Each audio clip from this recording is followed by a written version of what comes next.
Pendeta Bukhaira mengetahui tanda-tanda kenabian Nabi Muhammad Shallallahu Alaihi Wasallam. Nabi Muhammad pada usia 12 tahun dibawa oleh pamannya Abu Talib berdagang ke Syam, Syria. Fenomena alam awan mengikuti kafilah Abu Talib. Pohon-pohon merunduk sebagai penghormatan. Pendeta Bukhaira bertemu dengan Nabi Muhammad Shallallahu Alaihi Wasallam. A'udzubillahi minasyaitonirrajim. Bismillahirrahmanirrahim. Assalamualaikum warahmatullahi wabarakatuh. Sebelum Nabi Muhammad menjadi Nabi dan Rasul yang ke-25, 600 tahun sebelumnya, Nabi dan Rasul yang ke-24 adalah Nabi Isa alaihissalam yang membawa kitab Injil. Pengikut Nabi Isa disebut Nasaroh, jamaknya Nasrani. Bukhaira adalah yang memegang teguh ajaran tauhid yang hanif. Al-Quran tidak pernah menyebutkan Kristen, tetapi Nasrani. Sedangkan kata Kristen adalah menunjuk kepada Masihi yang mempertuhankan Nabi Isa alaihissalam yang mereka sebut Yesus. Pengikut Yesus disebut sebagai orang Kristen dari kata sifat bahasa Belanda Kristen, pengikut Kristus. Mereka percaya bahwa Yesus adalah Sang Mesias yang dinubuatkan di dalam Alkitab Ibrani. Oleh karena itu, pengikut Yesus menyebut Yesus sebagai Yesus Kristus. Ketika Nabi Muhammad SAW, yang saat itu belum diangkat menjadi Nabi dan Rasul, dibawa oleh pamannya Abu Talib berdagang ke Busra, wilayah antara Syam dan Hijaz. Beliau bertemu dengan seorang rahib Yahudi yang bernama Bukhaira. Bukhaira kala itu takjub melihat Nabi Muhammad dan mengatakan melihat kenabian di diri Rasul. Siapakah Bukhaira ini? Nama Bukhaira dalam bahasa Suryani berarti lautan luas. Dalam ensiklopedia Islam disebutkan kata Bukhaira, Bahira, berasal dari bahasa Aram yang berarti terpilih. Jadi nama itu sebenarnya adalah nama gelar baginya, sedangkan nama baptisnya adalah Sergius atau Georgius. Dalam kesusastraan Bizantium disebutkan Bukhaira adalah seorang rahib Yahudi yang beraliran Nastur. Dia menganut ajaran Arius dan Nustur, di mana sekte ini tidak menerima doktrin ketuhanan Yesus, bahkan pantang menyebut Yesus sebagai Tuhan.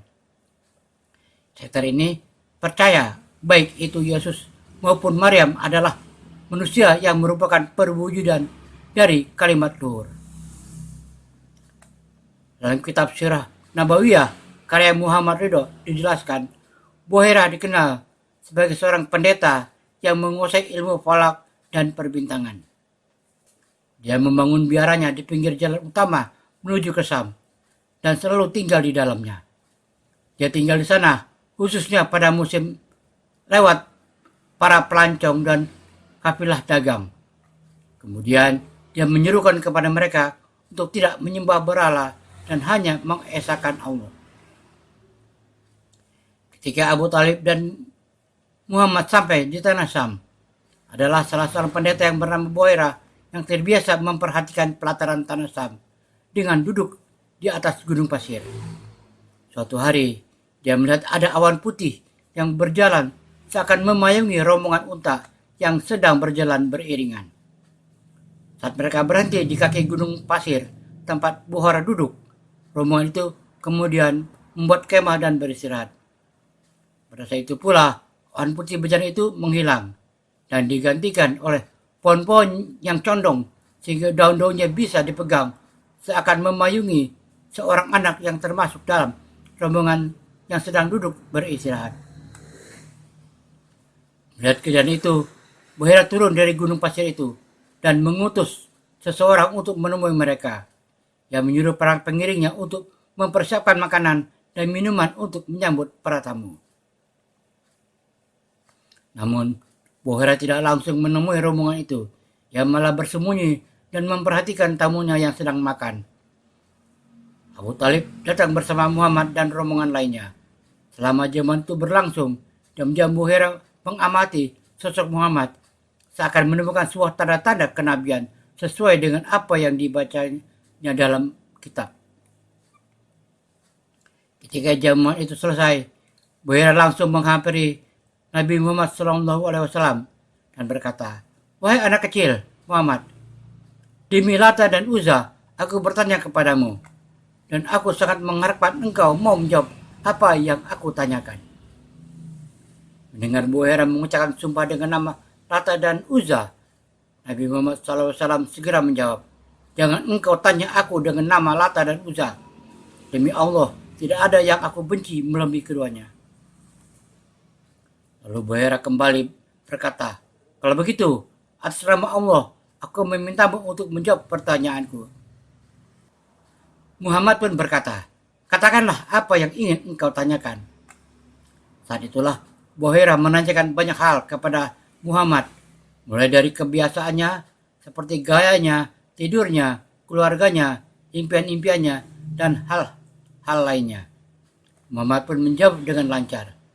Buhairah tampak semakin yakin dengan apa yang ia ketahui selama ini. Ketika rombongan itu ingin pamit, dan di saat Muhammad berdiri, kerah jabunya tersingkap, sehingga Buhairah melihat dengan jelas bahwa di pundaknya ada tanda kenabian. Allah Subhanahu wa Ta'ala seperti memang ingin memperjelas bahwa Muhammad adalah seorang nabi. Usai melihat tanda itu, Buhairah pun menemui Abu Talib, menjelaskan semua yang ia lihat dari Muhammad tentang tanda-tanda kenabian tersebut. Buhairah yang terkenal keilmuannya membuat Abu Talib mudah sekali percaya dengan perkataannya, hingga Buhairah pun berpesan kepada Abu Talib untuk menjaga Muhammad dan segera membawanya pulang ke Mekah, sebab Muhammad akan celaka jika orang Yahudi tahu bahwa Muhammad adalah seorang nabi. Buhairah juga memiliki seorang murid setia bernama Munzib. Di kemudian hari, Munzib ini pun menjadi guru dari Salman Al-Farisi sebelum dia masuk Islam. Di kemudian hari, Munzib pun berkata bahwa Buhairah gurunya mati di tangan orang Yahudi yang jahat.